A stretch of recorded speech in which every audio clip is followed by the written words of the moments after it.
Hello, this is Study Coach UK channel on YouTube, storytelling, and the story is David Copperfield, and my name is Morel Benard.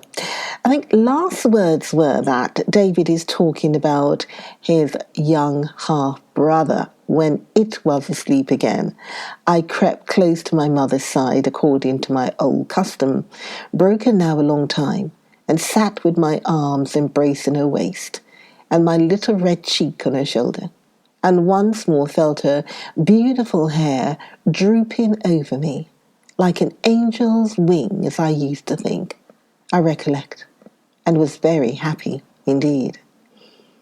While I sat thus looking at the fire and seeing pictures in the red-hot coals, I almost believed that I had never been away, that Mr. and Miss Murdstone were such pictures and would vanish when the fire got glow, and that there was nothing real in all that I remembered save my mother, Peggoty, and I.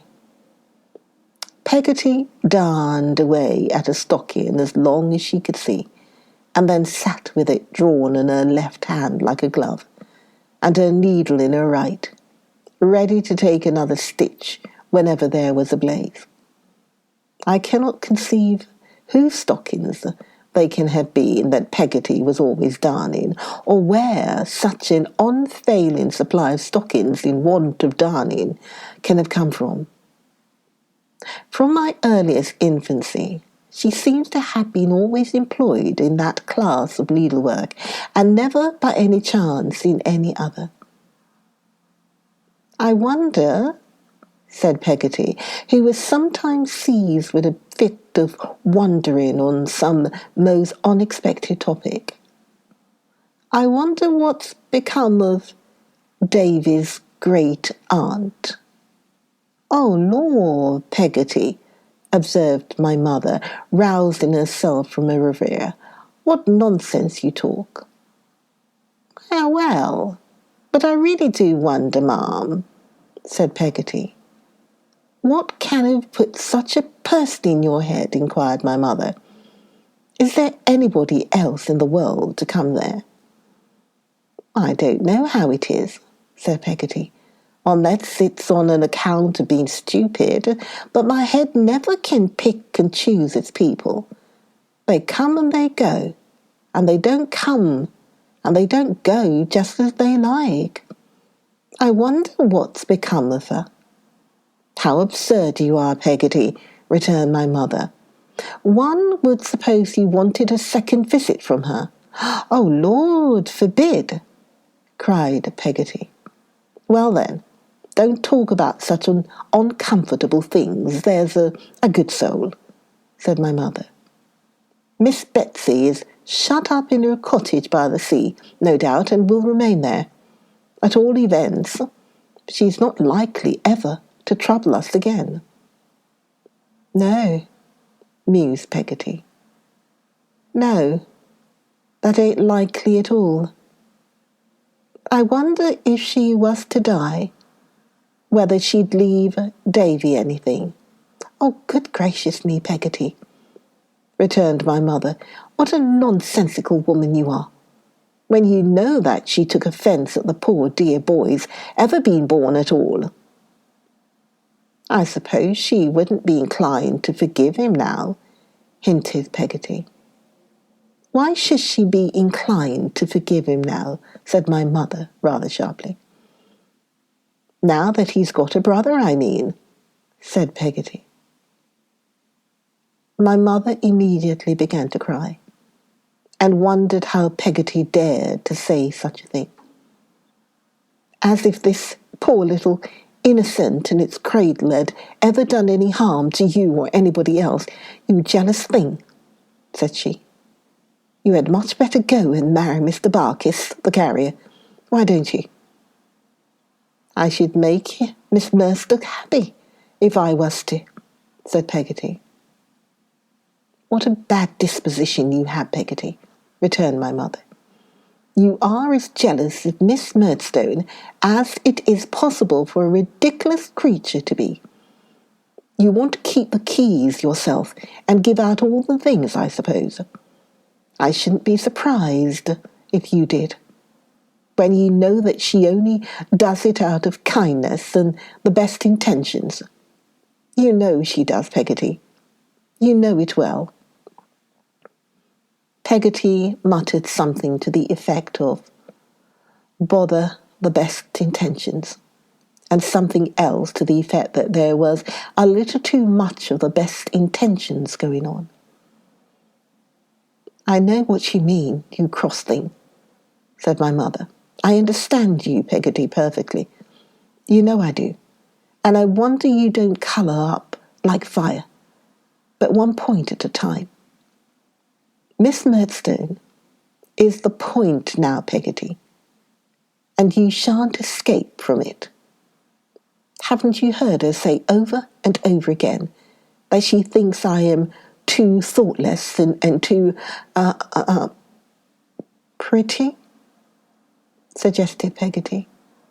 "Well," returned my mother, half laughing, "and if she's so silly as to say so, can I be blamed for it?" "No one says you can," said Peggoty. "No, I should hope not indeed," returned my mother. "Haven't you heard her say over and over again that on this account she wished to spare me a great deal of trouble, which she thinks I am not suited for, and which I really don't know myself that I am suited for? And isn't she up early and late and going to and fro continually, and doesn't she do all sorts of things and grope into all sorts of places, coal houses and pantries, and I don't know where? That can't be very agreeable. And do you mean to insinuate that there is not a sort of devotion in that?" "I don't insinuate at all," said Peggoty. "You do, Peggoty," returned my mother. "You never do anything else except your work. You're always insinuating. You revel in it. And when you talk of Mr. Murdstone's good intentions—" "I never talked of them," said Peggoty. "No, Peggoty," returned my mother, "but you insinuated. That's what I told you just now. That's the worst of you. You will insinuate. I said at the moment that I understood you, and you see I did. When you talk of Mr. Murdstone's good intentions and pretend to slight them, for I don't believe you really do in your heart, Peggoty, you must be as well convinced as I am how good they are, and how they actuate him in everything. If he seems to have been at all stern with a certain person, Peggoty, you understand. And so I am sure does Davy, that I am not alluding to anybody present. It is solely because he is satisfied that it is for a certain person's benefit. He naturally loves a certain person on my account, and acts solely for a certain person's good. He's better able to judge of it than I am, for I very well know that I'm weak, a light, girlish creature, and that he's a firm, grave, serious man. And he takes," said my mother, with the tears which were engendered in her affectionate nature stealing down her face, he takes great pains with me, and I ought to be very thankful to him, and very submissive to him, even in my thoughts. And when I'm not, Peggoty, I worry and condemn myself, and feel doubtful of my own heart, and don't know what to do." Peggoty sat with her chin on the foot of the stocking, looking silently at the fire. "There, Peggoty," said my mother, changing her tone. "Don't let us fall out with one another, for I couldn't bear it. You are my true friend, I know, if I have any in the world. When I call you a ridiculous creature, a vexatious thing, or anything of that sort, Peggoty, I only mean that you are my true friend, and always have been, ever since the night when Mr. Copperfield first brought me home here, and you came out to the gate to meet me." Peggoty was not slow to respond, and ratify the treaty of friendship by giving me one of her best hugs. I think I had some glimpses of the real character of this conversation at the time, but I'm sure now that the good creature originated it and took her part in it merely that my mother might comfort herself with the little contradictory summary in which she had indulged. The design was efficacious, for I remember that my mother seemed more at ease during the rest of the evening, and that Peggoty observed her less. When we had had our tea, and the ashes were thrown up and the candles snuffed, I read Peggoty a chapter out of the crocodile book in remembrance of old times. She took it out of her pocket. I don't know whether she had kept it there ever since, and then we talked about Salem House, which brought me round again to Steerforth, who was my great subject. We were very happy, and that evening, as the last of its race and destined evermore to close that volume of my life, will never pass out of my memory. It was almost 10 o'clock before we heard the sound of wheels. We all got up then, and my mother said hurriedly that, as it was so late and Mr. and Miss Murdstone approved of early hours for young people, perhaps I'd better go to bed. I kissed her, and went upstairs with my candle directly before they came in. It appeared to my childish fancy as I ascended to the bedroom where I had been imprisoned, that they brought a cold blast of air into the house which blew away the old familiar feeling like a feather. I felt uncomfortable about going down to breakfast in the morning, as I had never set eyes on Mr. Murdstone since the day when I committed my memorable offence. However, as it must be done, I went down, after 2 or 3 false starts halfway, and as many runs back and tiptoe to my own room, and presented myself in the parlour. He was standing before the fire, with his back to it, while Miss Murdstone made the tea. He looked at me steadily as I entered, but made no sign of recognition whatever. I went up to him after a moment of confusion and said, "I beg your pardon, sir. I am very sorry for what I did, and I hope you will forgive me." "I am glad to hear you are sorry, David," he replied. The hand he gave me was the hand I had bitten. I could not restrain my eye from resting for an instant on a red spot upon it. But it was not so red as I turned, when I met that sinister expression in his face. "How do you do, ma'am?" I said to Miss Murdstone. "Ah, dear me," sighed Miss Murdstone, giving me a tea-caddy scoop instead of her fingers. "How long are the holidays?" "A month, ma'am." "Counting from when?" "From today, ma'am." "Oh," said Miss Murdstone, "then here's 1 day off." She held a calendar of the holidays in this way, and every morning checked a day off in exactly the same manner. She did it gloomily, until she came to 10. But when she got into 2 figures, she became more hopeful, and as the time advanced, even jocular.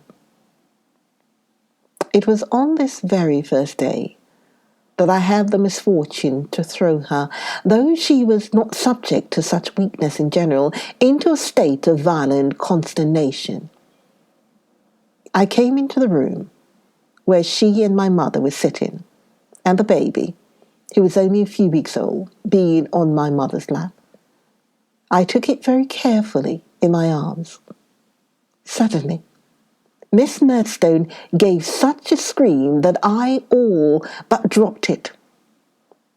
My dear Jane," cried my mother. "Good heavens, Clara, do you see?" exclaimed Miss Murdstone. "See what?" "My dear Jane," said my mother. "Where?" "He's got it," cried Miss Murdstone. "The boy has got the baby." She was limp with horror, but stiffened herself to make a dart at me and take it out of my arms. Then she turned faint, and was so very ill that they were obliged to give her cherry brandy. I was solemnly interdicted by her on her recovery from touching my brother any more on any pretence whatever.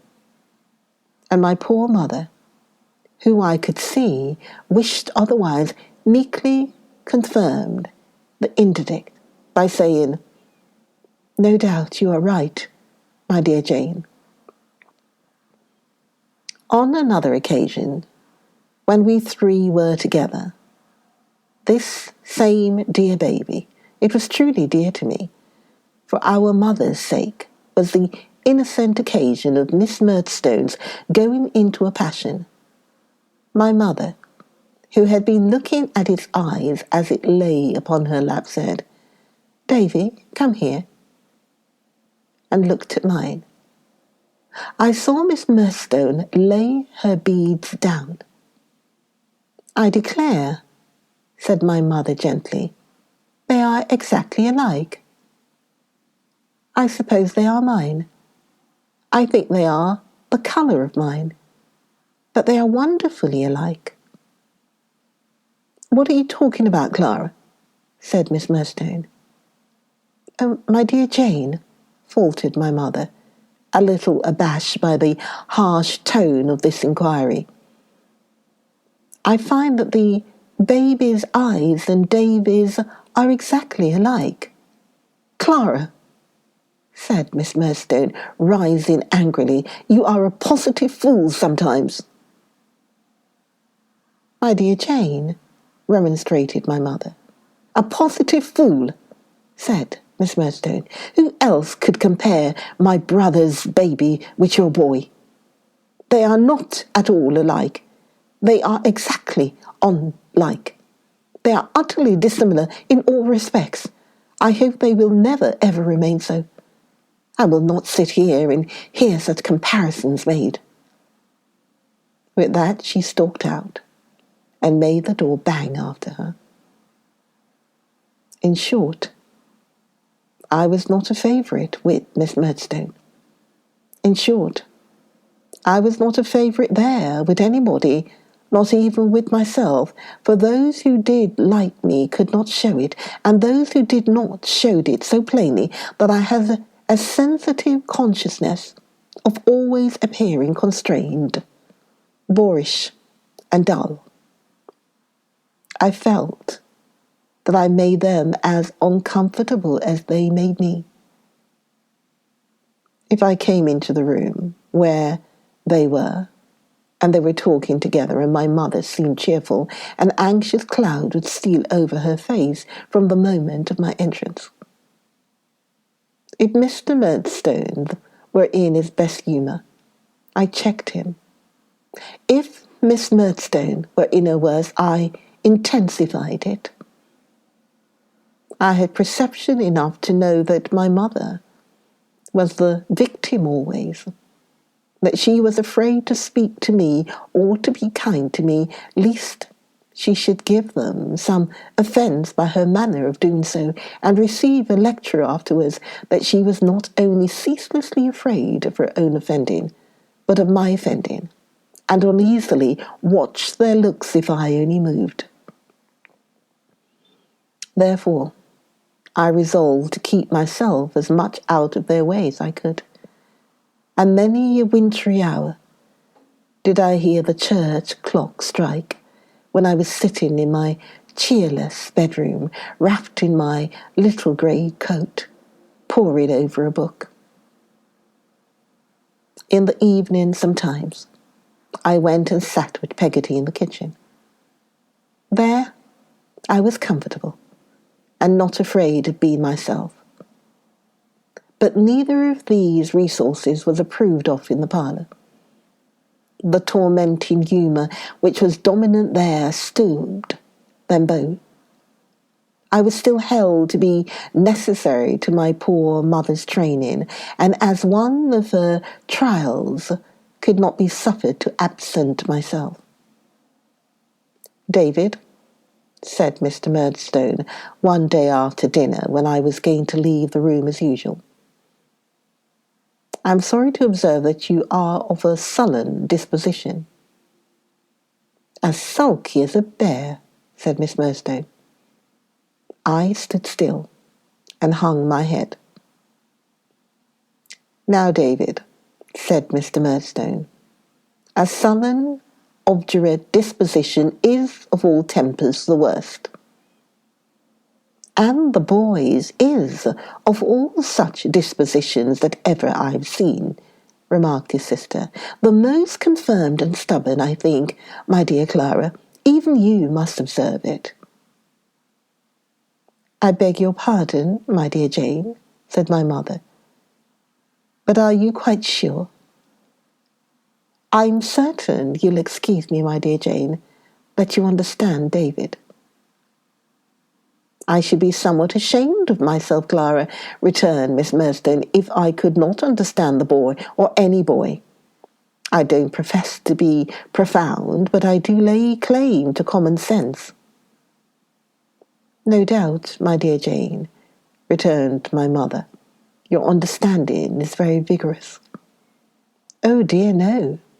Pray don't say that, Clara," interposed Miss Murdstone angrily. "But I'm sure it is," resumed my mother, "and everybody knows it is. I profit so much by it myself, in many ways, at least I ought to, that no one can be more convinced of it than myself, and therefore I speak with great diffidence, my dear Jane, I assure you." "Well, say I don't understand the boy, Clara," returned Miss Murdstone, arranging the little fetters of her wrist. "We'll agree, if you please, that I don't understand him at all. He's much too deep for me. But perhaps my brother's penetration may enable him to have some insight into his character. And I believe my brother was speaking on the subject when we, not very decently, interrupted him." "I think, Clara," said Mr. Murdstone, in a low, grave voice, "that there may be better and more dispassionate judges of such a question than you." "Edward," replied my mother timidly, "you are a far better judge of all questions than I pretend to be. Both you and Jane are. You only said something weak and inconsiderate," he replied. "Try not to do it again, my dear Clara, and keep a watch upon yourself." My mother's lips moved, as if she answered, "Yes, my dear Edward," but she said nothing aloud. "I was sorry, David," I remarked, said Mr. Murdstone, turning his head and his eyes stiffly towards me, "to observe that you are of a sullen disposition. This is not a character that I can suffer to develop itself beneath my eyes without an effort at improvement. You must endeavour, sir, to change it. We must endeavour to change it for you." "I beg your pardon, sir," I faltered. "I've never meant to be sullen since I came back." "Don't take refuge in a lie, sir," he returned so fiercely that I saw my mother involuntarily put out her trembling hand as if to interpose between us. "You have withdrawn yourself in your sullenness to your own room, You have kept your own room when you ought to have been here. You know now, once for all, that I require you to be here, and not there. Further, that I require you to bring obedience here. You know me, David. I will have it done." Miss Murdstone gave a hoarse chuckle. "I will have a respectful, prompt, and ready bearing towards myself," he continued, "and towards Jane Murdstone, and towards your mother. I will not have this room shunned as if it were infected at the pleasure of a child. Sit down." He ordered me like a dog, and I obeyed like a dog. "One thing more," he said. "I observe that you have an attachment to low and common company. You are not to associate with servants. The kitchen will not improve you in the many respects in which you need improvement. Of the woman who abets you I say nothing, since you, Clara," addressing my mother in a lower tone, "from old associations and long-established fancies, have a weakness respecting her which is not yet overcome." "A most unaccountable delusion it is," cried Miss Murdstone. "I only say," he resumed, addressing me, "that I disapprove of your preferring such company as Mistress Peggoty, and that it is to be abandoned. Now, David, you understand me, and you know what will be the consequence if you fail to obey me to the letter." I knew well, perhaps better than he thought, as far as my poor mother was concerned, and I obeyed him to the letter. I retreated to my own room no more. I took refuge with Peggoty no more, but sat wearily in the parlour day after day, looking forward to night and bedtime.